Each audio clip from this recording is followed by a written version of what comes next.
দেখো আজকে আমি আরেকটা নতুন রেসিপি তৈরি করেছি। এটা আমি ঘরে থাকা সামান্য কিছু উপকরণ দিয়ে তৈরি করেছি। তোমাদের বাজারেও যেতে হবে না এই রেসিপিটা তৈরি করতে। তো আমি কি কি কি লেগেছে, কি দিয়ে তৈরি করেছি সবটা তোমাদেরকে দেখাবো, বলবো। তোমরা সম্পূর্ণ ভিডিওটা দেখবে।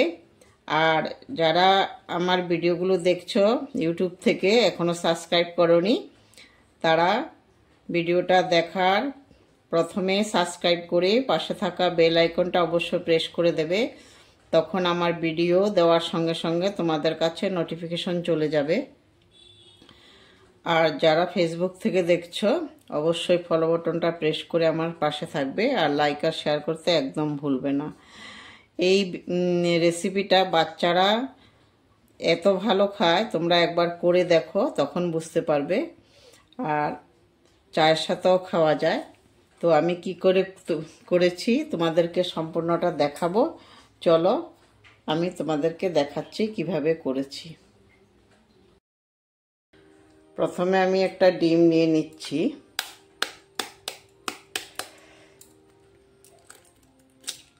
একটা ডিমই হয়ে যাবে, আর তোমরা বেশি বানাইতে চাইলে বেশি নেবে। আমি একটা ডিমেরই করব। তো তারপরে আমি দিয়ে দিচ্ছি গুঁড়ো চিনি। আর তোমাদের গুঁড়ো চিনি না থাকলে তোমরা এমনি চিনিও দিতে পারো। গুঁড়ো চিনিটা দিলে একটা সুবিধে হয় কি, গুঁড়ো চিনিটা তাড়াতাড়ি ডিমের সঙ্গে মিশে যায়। তো গুঁড়ো চিনি আমি দিয়ে দিচ্ছি। আমার গুঁড়ো চিনি আছে, এই জন্য গুঁড়ো চিনি দিয়ে দেবো আমি। তো 1 চামচ দিলাম, আর 1 চামচ দেব। তোমরা যেই পরিমাণ মিষ্টি খাও ওই হিসাব করে দেবে। আমি কিন্তু 2 চামচই দিচ্ছি। 2 চামচ দিলেও অনেকটা হয়ে যাবে, এর থেকে বেশির আর প্রয়োজন হবে না মনে হচ্ছে। তো এখন আমি গুঁড়ো চিনি আর এই যে ডিমটাকে ভালোভাবে মিশিয়ে নিচ্ছি। যতক্ষণ পর্যন্ত চিনিগুলো আর ডিম মিশে না যাবে ততক্ষণ পর্যন্ত এটাকে মেশাতে হবে। এখন দিয়ে দেব আমি সাদা তেল। তোমরা ঘিও দিতে পারো, আমি সাদা তেল দিচ্ছি। 2 চামচের মতো দিয়ে দেবো, একটা আন্দাজ করে দিয়ে দিচ্ছি 2 চামচ। এখন সাদা তেলটাও এই ডিম আর চিনির সঙ্গে মিশিয়ে নিচ্ছি ভালো করে।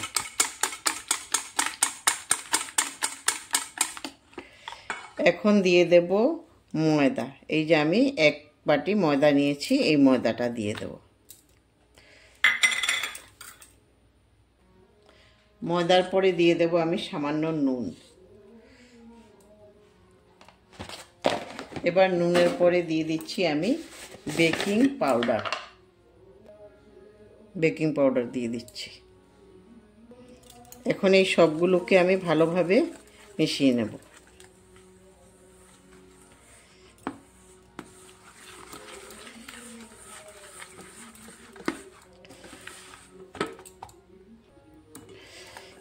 এই যে মেশানো হয়ে গেছে সব কিছু। এই যে তোমরা বুঝতে পারছো কিনা, এই দেখো এরকম হবে ঘনত্বটা। এরকম করলেই হয়ে যাবে, এর থেকে বেশি পাতলা করলে ভালো হবে না। এই যে হয়ে গেছে মেশানো। তেল গরম হয়ে গেছে, আমি তেল বসিয়ে দিয়েছিলাম, তেলটা গরম হয়ে গেছে। এখন চামচের মধ্যে এই যে আমি একটা গোল চামচ নিয়ে নিয়েছি, এই চামচটার মধ্যে প্রথমে একটু তেল নিয়ে নিয়েছি। ওই তেলটার মধ্যে আমি এই গোলাটা দিয়ে দেব। এই যে গোলাটা দিয়ে এই গোলাটার মধ্যে আমি আরেকটা এক্সট্রা চামচ দিয়ে এই যে তেল দিয়ে দিচ্ছি। এইভাবে দিয়ে দিলে তোমার ওইটা ফুলে উঠে যাবে। আস্তে আস্তে দিতে হবে সব দিকে, তখন ফুলে উঠে যাবে।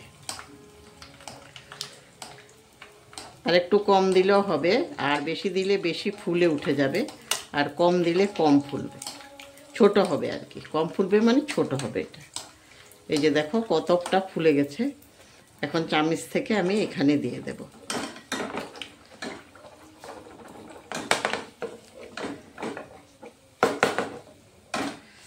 উঠছে না এখনো, আর একটু তেল লাগবে।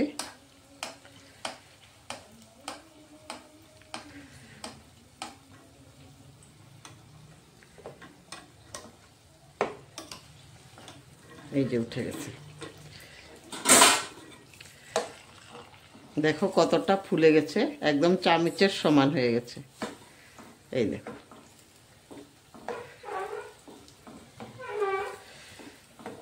আমি আঁচটা মিডিয়ামে রেখেছি, হাইতে রাখিনি। হাইতে রাখলে কিন্তু পুড়ে যাবে চট করে, এই জন্য হাইতে রাখার কোনো দরকার নেই।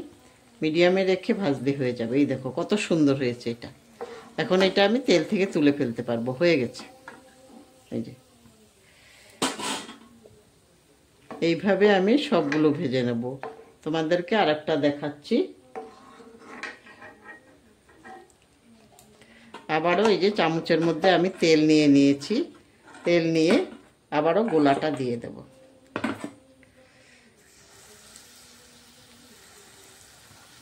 তারপরে আবার চামচ দিয়ে এটার মধ্যে তেল দিতে থাকবো, গরম তেল। আর ওই চামচটা কিন্তু তেল থেকে তুলবো না, তেলের মধ্যে থাকবে, তখন নিচটা গরম হয়ে নিচের দিকটা তাড়াতাড়ি করে উঠে যাবে। এই জন্য ওটা তুলবো না তেল থেকে।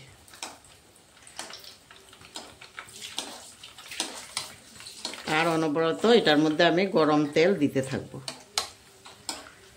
তখন তাড়াতাড়ি এই চামচটা থেকে উঠে যাবে। এই দেখো উঠে গেছে, কত সুন্দর হয়ে উঠে গেছে আর কত ফুলে গেছে। এই দেখো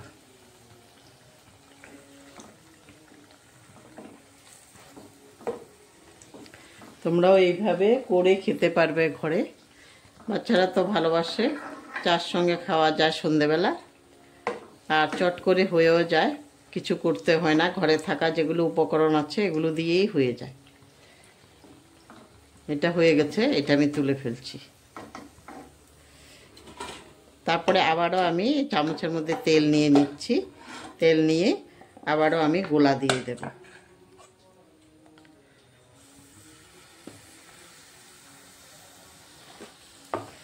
গোলা দিয়ে আবারও তেল দিতে থাকবো।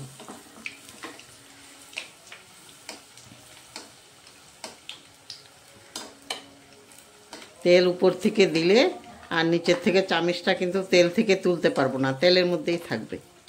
তখন উপর নিচে গরম হয়ে চামচটার থেকে এই বড়াটা উঠে যাবে। একদম তোমার কেকের মতো হয়ে যাবে ভিতরটা, কেক বা পপের মতো হয়ে যাবে ভিতরটা, কেকই বলতে পারো, এরকম হয়ে যাবে।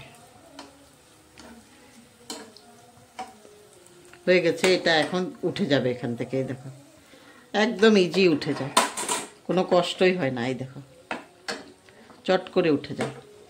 এখন আমি দুটা সাইডে একটু ভালোভাবে ভেজে নিচ্ছি।